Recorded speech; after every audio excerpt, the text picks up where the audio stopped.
talking about a very important topic that I have discovered in research as I continue to research the link between multiple sclerosis and different types of parasites. So the topic today is multiple sclerosis progression, the link between parasite and glutamate. So glutamate is a neurotransmitter that is really important in helping to send signals, for our nerves to send signals. And we're going to talk about the disruption in glutamate in MS and other chronic diseases due to a specific parasite and possibly a couple of other parasites. If we haven't met, my name is Pam Bartha, and I'm the author of Become a Wellness Champion and the founder of Live Disease Free. I was diagnosed with multiple sclerosis over 35 years ago. By the grace of God, I learned early on that I was dealing with parasites. I didn't know exactly what types back then, but I learned that I was dealing with parasites. I started treating them through a lot of diligence and hard work. Over the years, we've discovered so many important facts about different types, and I should say research about different types of parasites that are involved in not just multiple sclerosis, but many other neurological diseases. So the topic today, and this is something that I was researching years ago, I was researching ALS and how they found that with ALS patients, they have a higher glutamate that is present in the body. So glutamate is a neurotransmitter. It is it's an abundant, it's really, really important. It's called an excitatory neurotransmitter, meaning that it helps nerve cells to send messages back and forth. And so it's really important for normal brain function, and it's important for things like memory and movement and learning. But our body will normally regulate the amount of this neurotransmitter. And so if there's too much glutamate present, then it becomes toxic. It can overstimulate our nerve cells, and it can lead to something called excitotoxicity. And that is really a process that damages our nerve cells and could potentially kill our nerve cells. So this is found I knew about this in ALS, but I didn't realize that this is also present in multiple sclerosis, Alzheimer's disease, and other conditions like stroke and Parkinson's. So when we talk about these neurodegenerative diseases, there is a lot of overlap in certain infections that can be involved in all the diseases. Sometimes we have different infections, different parasites, and sometimes we have very similar ones.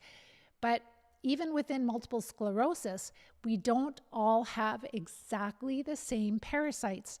That's really important to understand, and I think that's probably one of the reasons why it is challenging to find a cure for multiple sclerosis. So there was just a little aside. I was pulling up Facebook just to make sure that, setting up for this call, for this live event with you, and I noticed that the MS Society, they had a post and they were doing a hashtag, finish multiple sclerosis. And I was thinking to myself, what does that even mean, finish multiple sclerosis? Like, how about whatever happened to the cure multiple sclerosis? That is what we want. That is what we expect. That is what we demand. And that is what we can have if we look for the cause. But finishing multiple sclerosis, that really does not speak to me. Let me know what you think. I don't know. I just thought that was kind of weird. Going back to glutamate. So in multiple sclerosis, glutamate levels are significantly higher in active lesions versus chronic lesions that are not as active. And that is exactly where the active lesions are. That is exactly where the most nerve damage is occurring. So this is something that I just discovered like a week ago as I'm researching to see that glutamate is it's a normal neurotransmitter. It's essential for nerve function, but our body regulates it. It recycles it. It makes sure that it's not too much, and just the right amount. Otherwise, if you don't have enough or if you have too much, our nerves are not going to operate properly. But in multiple sclerosis and many other conditions, they find higher than normal amounts of glutamate. And so why I'm sharing this with you is because we're told that our immune system is attacking our tissue for no reason. And I'm saying, yes, there is a reason. The reason is that we're dealing with chronic parasitic infection. So this whole increased glutamate that damages nerves is actually can be caused by, and it's been shown to be caused by a specific parasite which causes toxoplasmosis. Some of you might know of this protozoa parasite. It's very often, we can get it through cat feces if we're not careful, and other ways too. So it is known that parasites disrupt glutamate balance in the body. And there's different ways that this can happen. So toxoplasma is the protozoa, and it's well studied. It's really common. It's probably present in it's 30% of the parasite, as far as infection. So it's a really common parasite. It infects our brains, and it disrupts the body's ability to regulate glutamate, and it actually likes to move into the brain and produce cysts there. And it does this by damaging certain cells that would normally regulate glutamate. So they're called astrocytes. Those are cells in the body that will regulate glutamate. So when these astrocytes are not able to do their job properly because of the infection, then glutamate will build up, and this will lead to damage to our nerves. And this is in multiple sclerosis, Parkinson's, Alzheimer's, ALS, stroke, and possibly other conditions. But toxoplasma is not the only protozoa. I found that the protozoa that causes malaria also does the same, increases glutamate in people that have malaria infections, and we've linked malaria and babesia both to multiple sclerosis.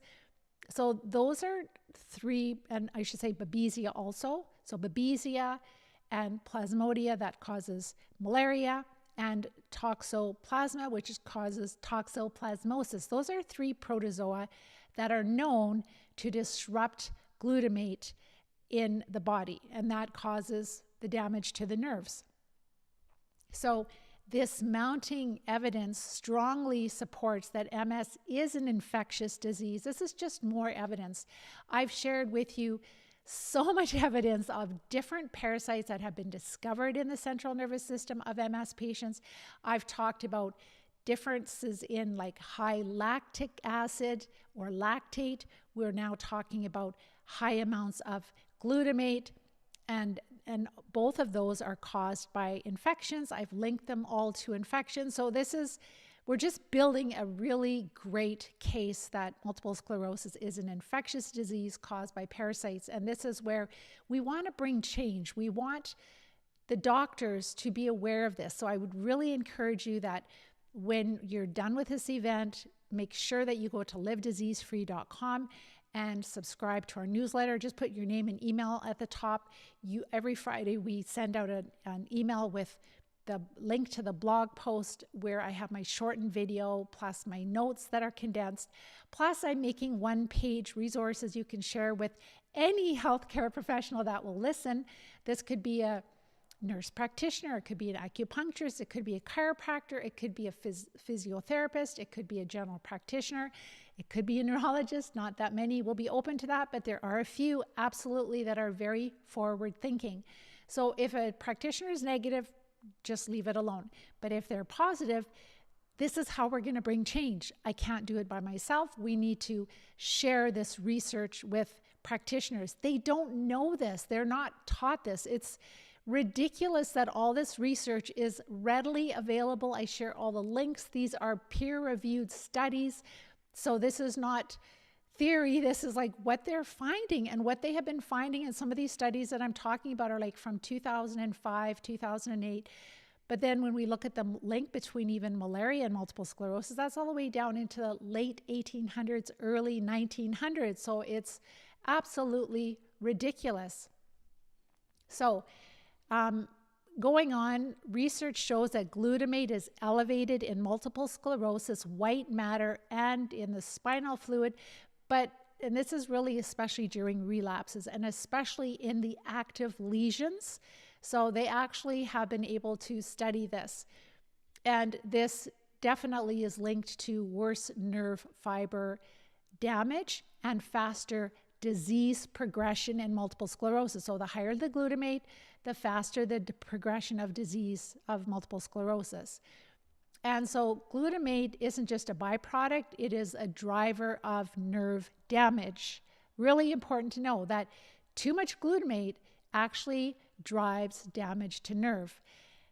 And as a source of this disruption, increasingly the evidence points to parasites that invade the brain, disrupt normal chemistry in the brain, and trigger chronic disease. Really important. This is another huge link, because like a lot of us, we think about, possibly Lyme disease when we have multiple sclerosis. We've learned about the filarial worms that Dr. Alan McDonald found. We know about the tapeworms. We know about fungus.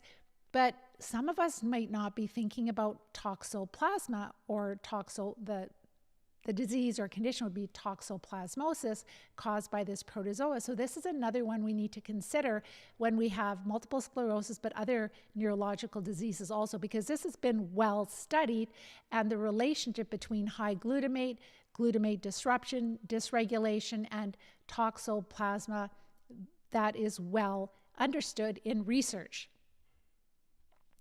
So this really opens up, as we get this out to researchers, it opens up new ways of thinking, new ways of researching, right? We need to look into those lesions. We need to see what's going on besides the glutamate, what kind of parasites could be present.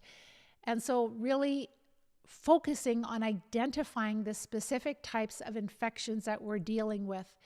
One thing that was really interesting in the study, and I'll be sharing this study with you in my notes, and also I'll be making a one-pager, and I'm going to keep it really simple. So that one-pager, you could literally print it off. You can take it with you to your appointment. It's going to have links on it. So as you hand it to your practitioner, and it could be any practitioner, because remember, sometimes naturopaths work in clinics where doctors are and they talk and they share. It could be a massage therapist, like anyone who's a practitioner. It could be a person that, hydrotherapist that does colonics, anybody who works in the health field. Just share and share and share and get them talking, because they may have friends that are nurses or doctors or chiropractors or different types of practitioners. There is a growing interest in parasites, and we have to take this momentum and really help to bring the truth out. So in this study, they took this antibiotic and they gave it to, I think it was an animal study where they infected animals with this toxoplasma protozoa, and they noticed that those animals, that they had increased glutamate and damage from it. And then they gave them this antibiotic, and this antibiotic, it did not affect the protozoa, but it really impacted the change in glutamate. So that really helped them to pinpoint the effect of the increased glutamate in these animals, and how once they were able to decrease the glutamate back to its normal amount, that they no longer had the inflammation to the nerves. So that's really important. So it's not always just like the parasite that is causing the MS, but it's the disruptions in our body that these parasites are causing, the dysregulations of things like neurotransmitters, which, and this is all well known. This is not theory. So really important to share this. So, again, there is a theory that multiple sclerosis is an autoimmune disease where the immune system is attacking itself for no reason, leaves everything as a mystery. But the research, the science, mountains of evidence showing parasites that are affecting or infecting people with MS, and also the disruptions that they're causing, is really what's causing the neurological damage to our nerves. not that our immune system is attacking ourselves for no reason.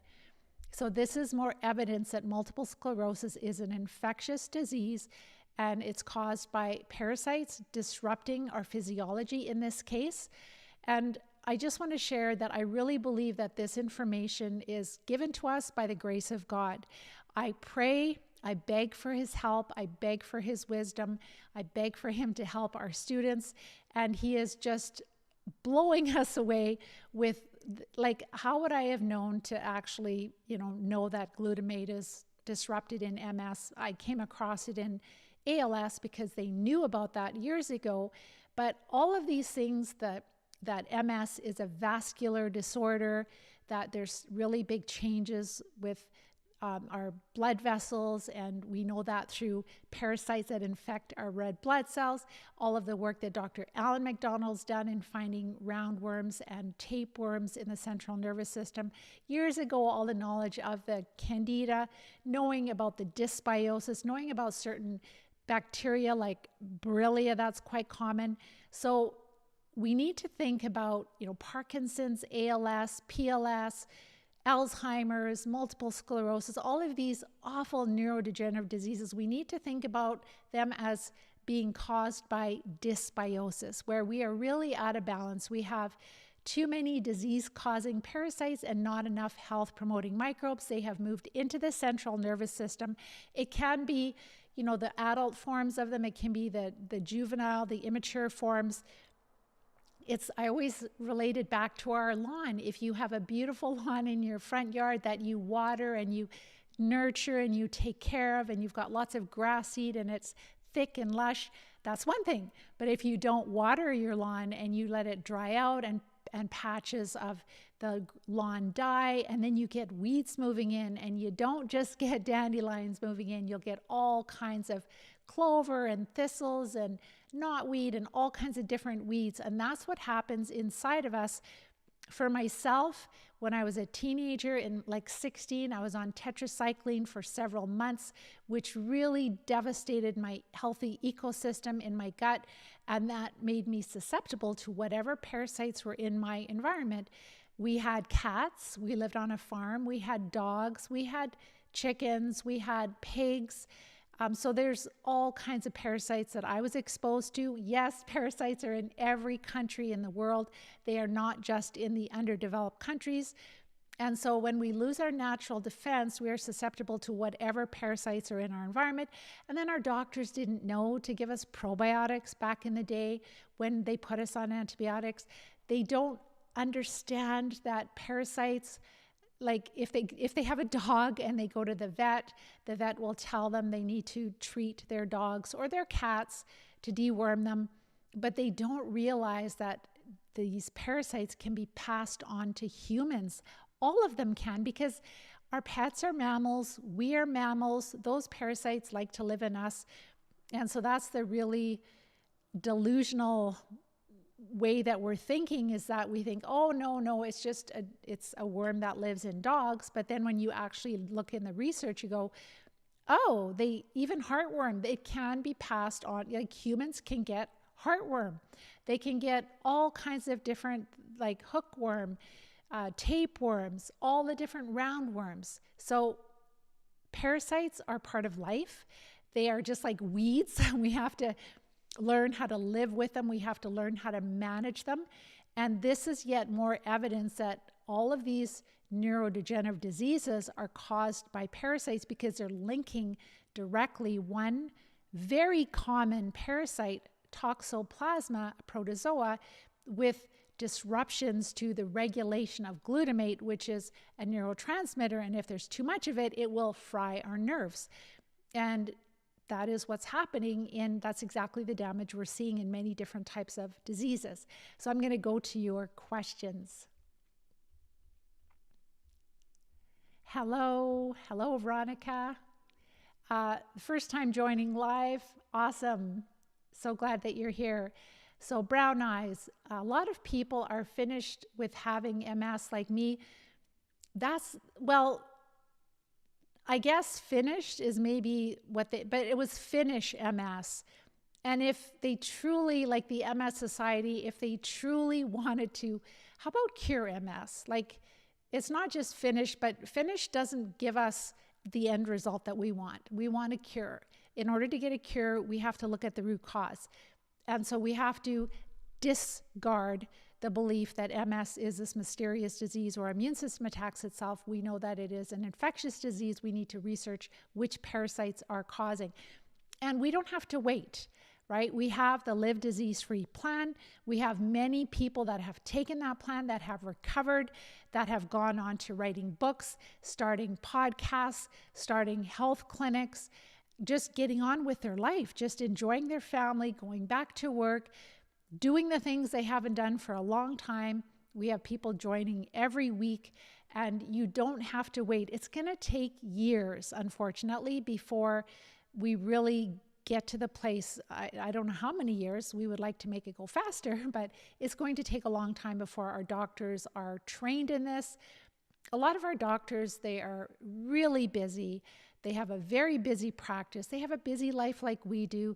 They have to keep up with training through the College of Physicians. So if they're going to study, they're going to have to study that, because that's what keeps their license updated.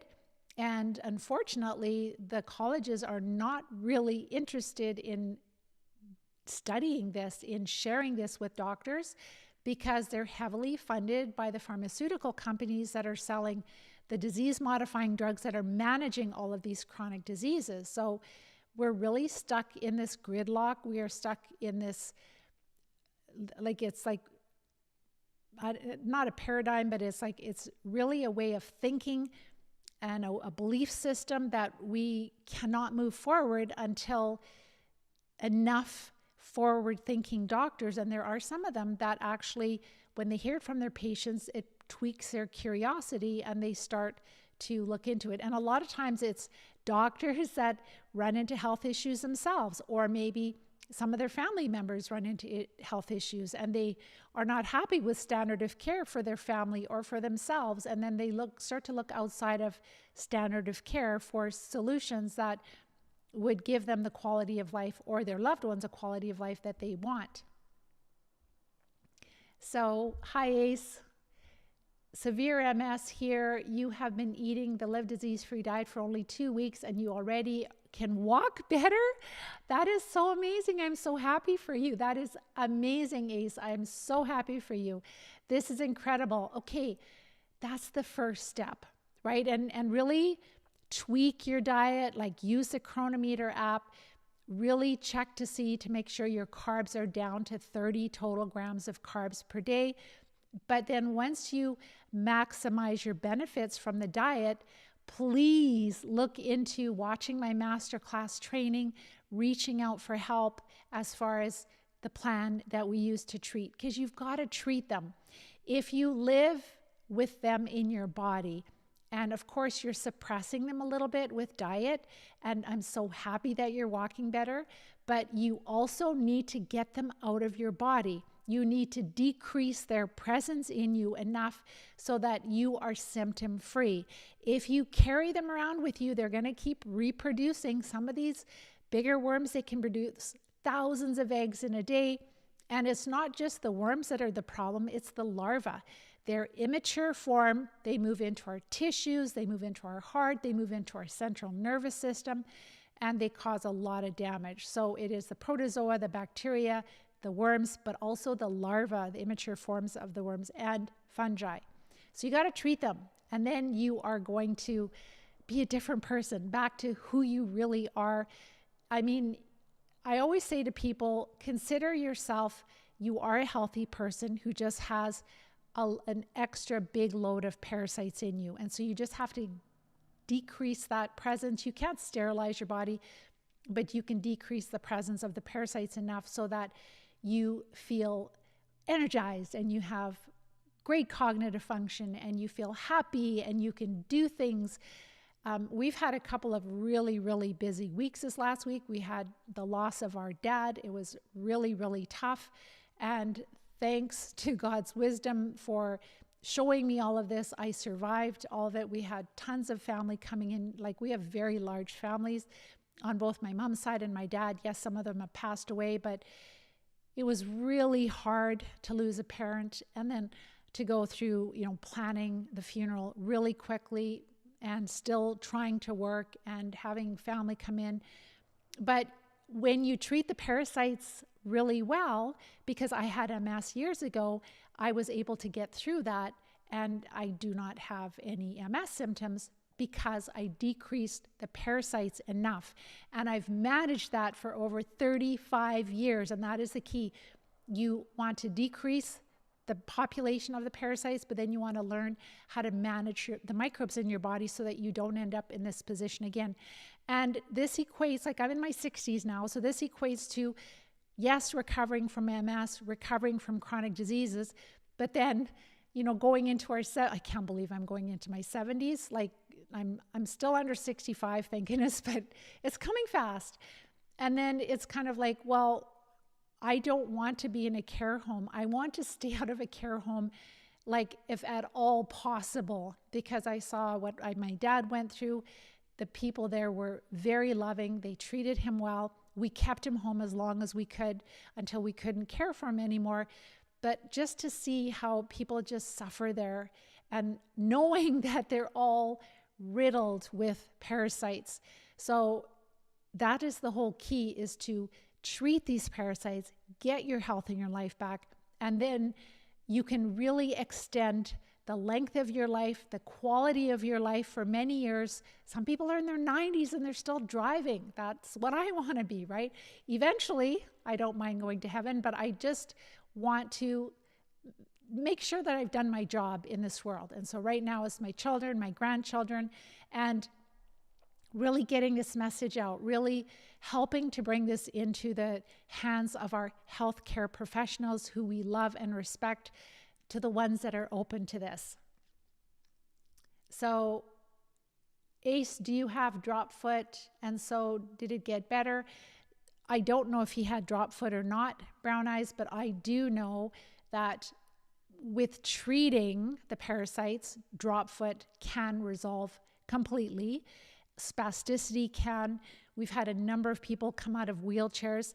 In this research that I've been doing, which is really exciting, and I'm researching a lot about antihistamines also, because I'm finding that that'll be another topic, that there are certain antihistamines we've known have been helpful for multiple sclerosis. That was one of the first things. It's not a cure, and I'm not giving medical advice, and I'm not telling you to use any antihistamines, but there are certain ones that actually help to harm the parasites, to harm certain parasites like flukes or protozoa, which would help explain why they could be helpful. So I did do a talk a long time ago. You can look for it on, if you do a search of Live Disease Free and antihistamine and MS, and it's clastamine. That is an antihistamine where they gave it to MS patients, and they found that it helped support remyelination.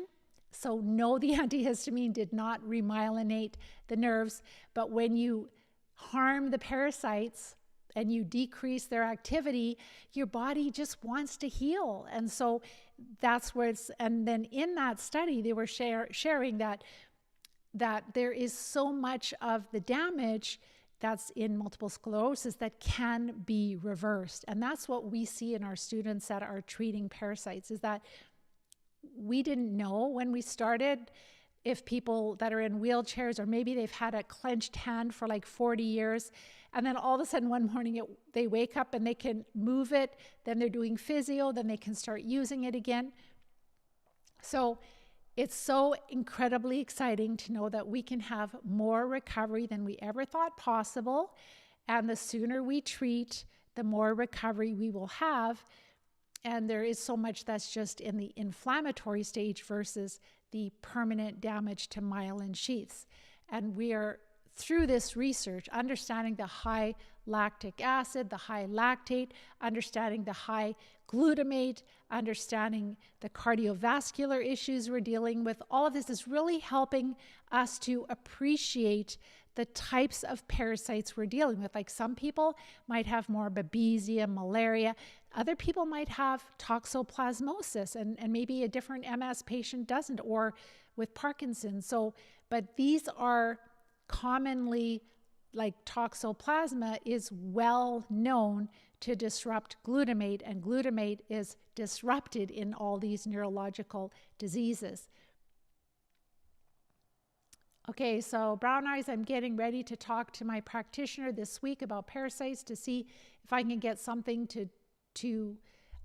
if I can get on something for them. So I'll just quickly explain the process that our students take in order to recover. It's really challenging to treat a parasitic infestation.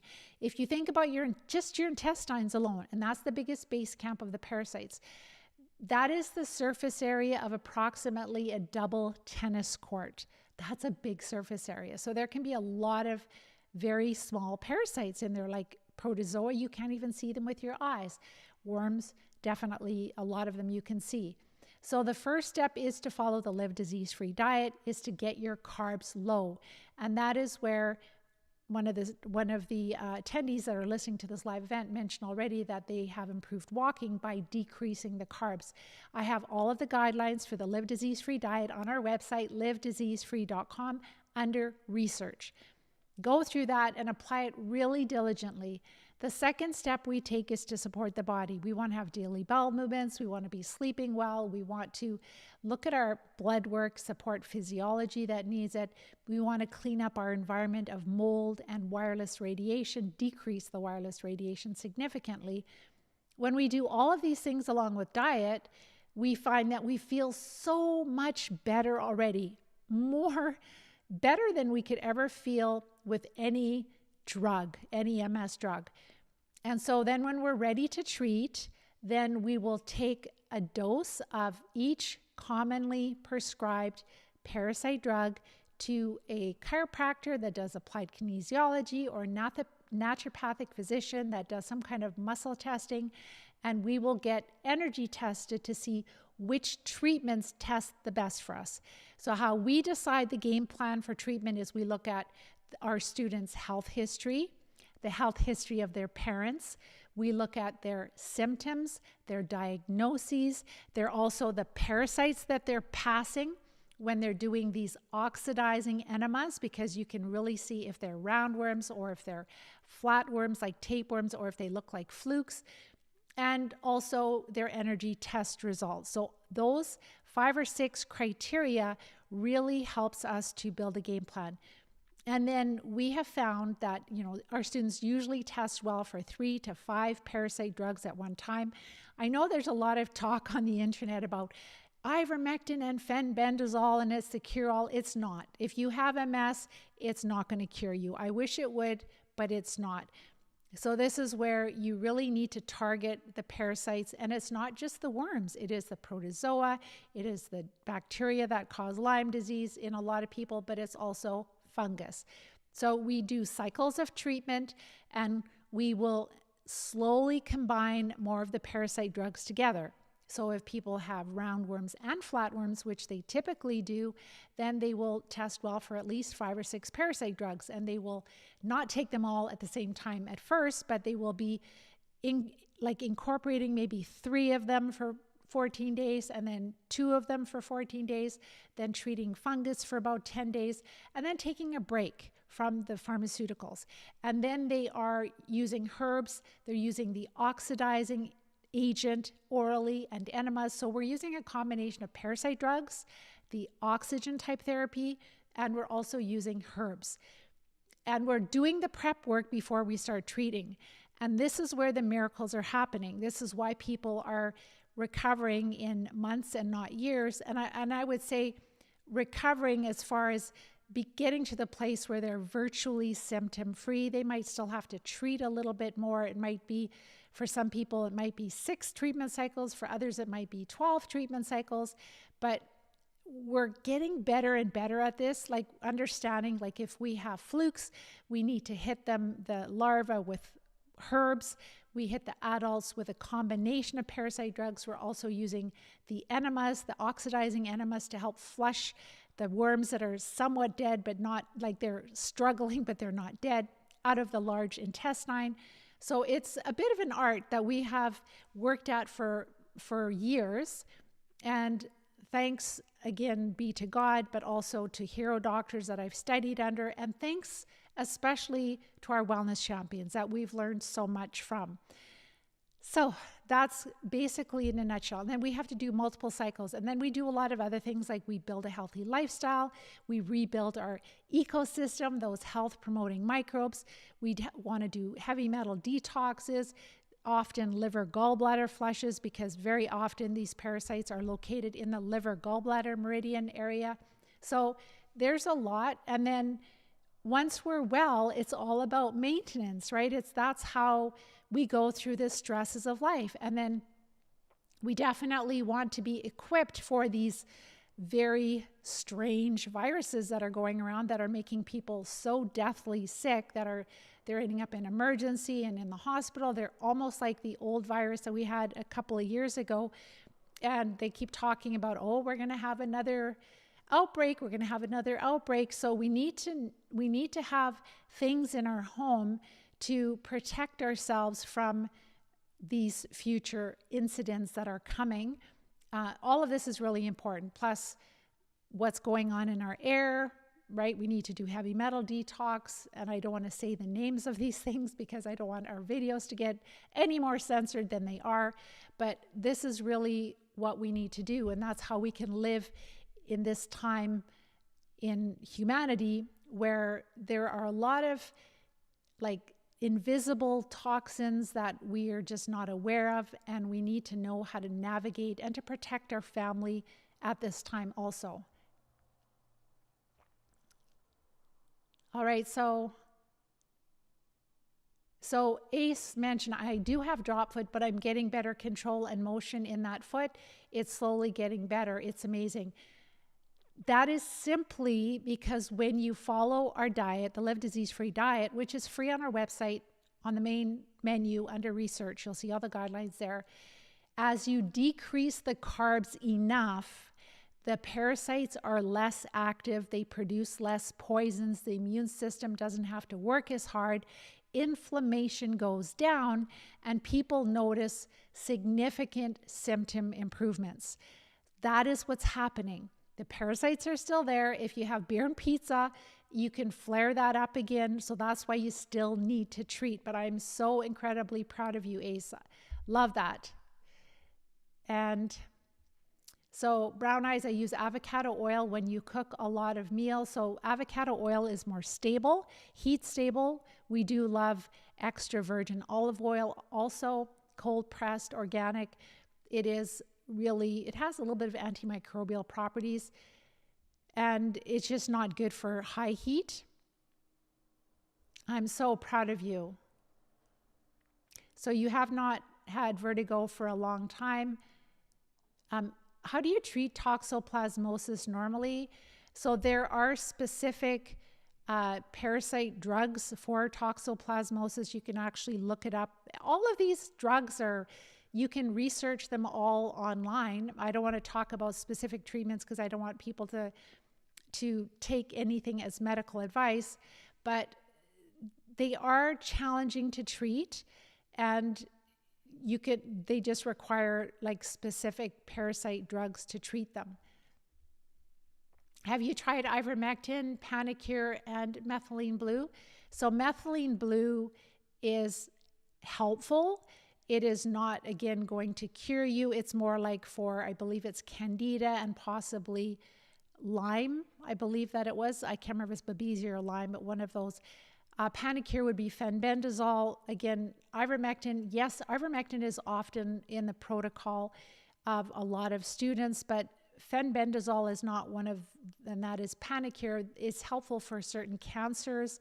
It definitely treats, you can just look up fenbendazole to see what kind of parasites it's treating. It just shares all of that online, Google, but not a lot of our students use fenbendazole. And actually, the pharmacies do have human pharmaceutical fenbendazole that is available, especially through compounding pharmacies.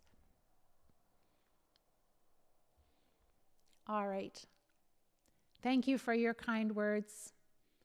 It has been a really tough couple of weeks, but I do believe that my dad is in a much better place.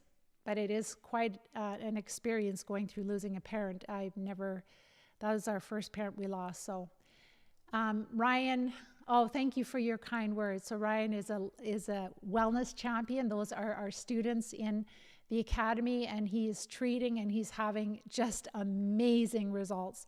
So he said the Live Disease program has been incredibly helpful for navigating such a difficult journey. Choosing Pam and the Live Disease Free community is one of the most helpful things I've done, especially after 23 doctors. Again, this is by the grace of God, right? By the grace of God. I am just so happy for you, Ryan. He's doing so incredibly well. He's one of the students right now. You can be a wellness champion. You can be part of our community. You can join this journey. If, like, number one, if this is new to you, go to our website, livediseasefree.com. Look at under blog, look at the articles, start to learn. Go to YouTube, Live Disease Free. Some of you have watched so many of my videos.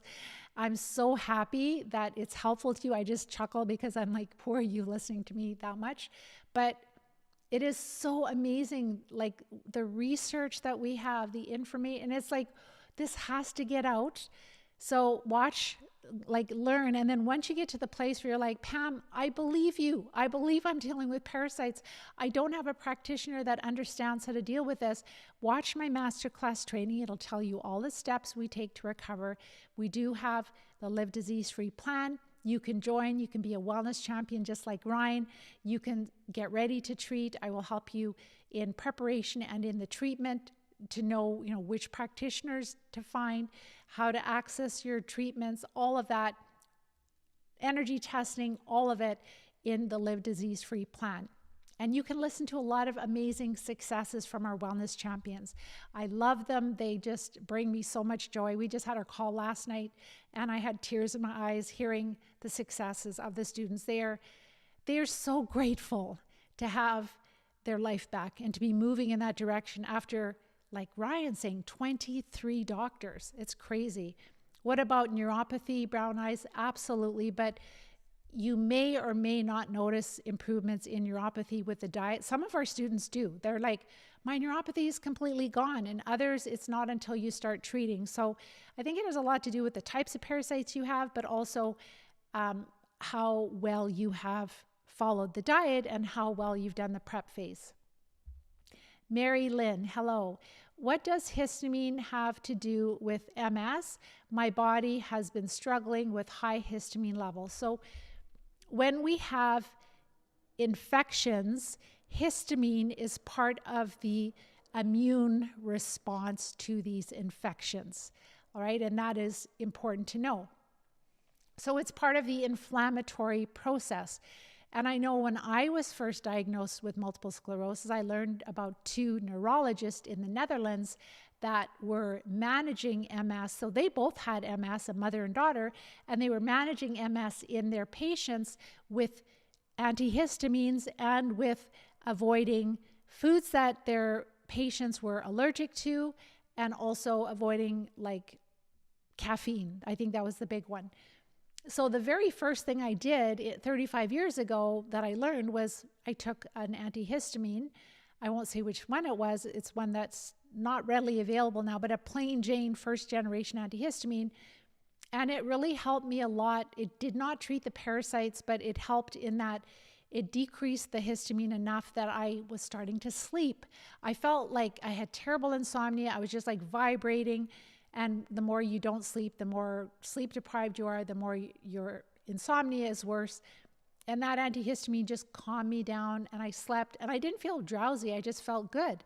And I used it for a little while just to kind of settle down the inflammation a bit. And then I started learning about candida. And then we started learning about Borrelia, the Lyme infections. And then we learned about all of the large worms and the protozoa.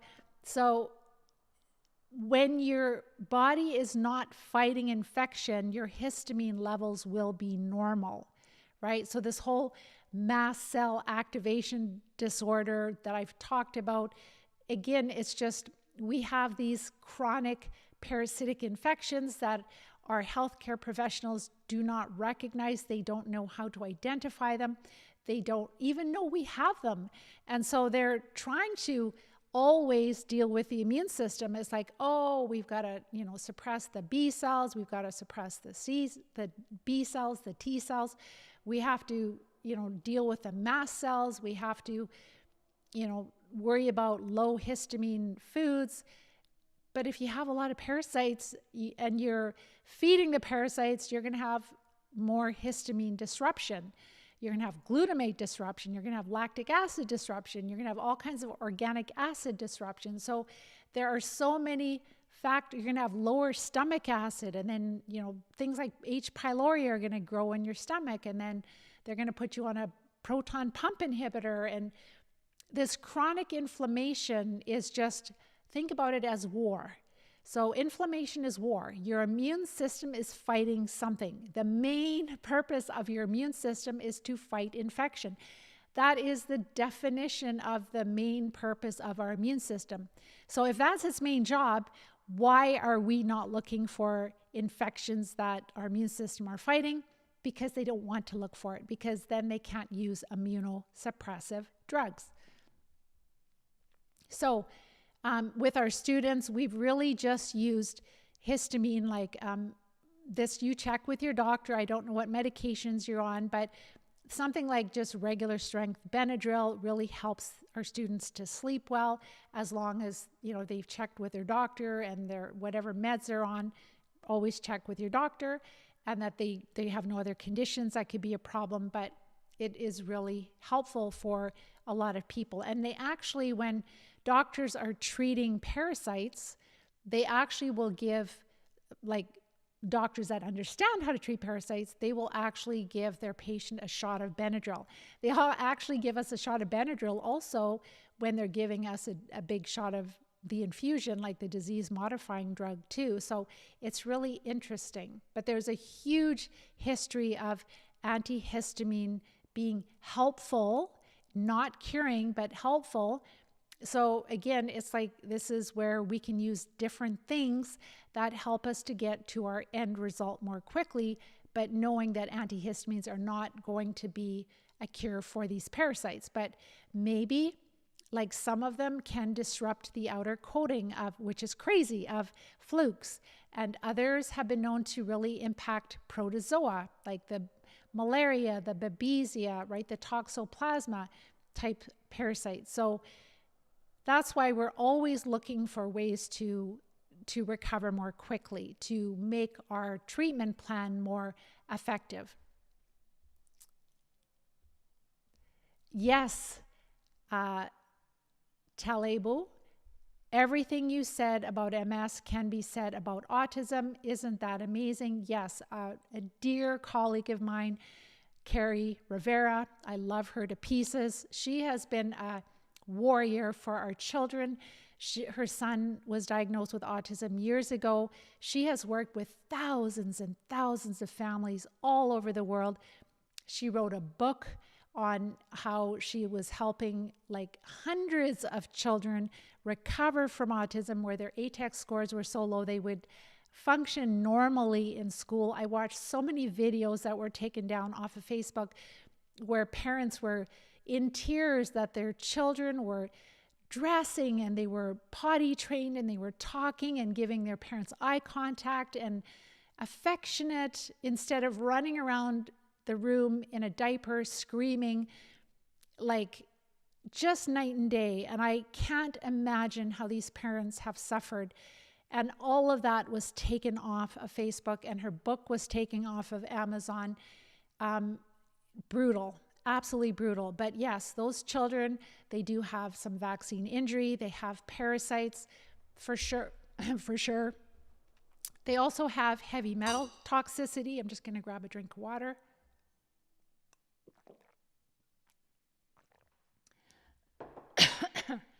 So everything that Carrie Rivera is doing with children, I guess the only difference would be that with children, they haven't been on planet Earth as long as we have, so they usually don't require as many different types of parasite drugs as we do. They may have roundworms, they may have ropeworms. They seem to recover probably quicker than adults do. A couple more questions, a little bit more water.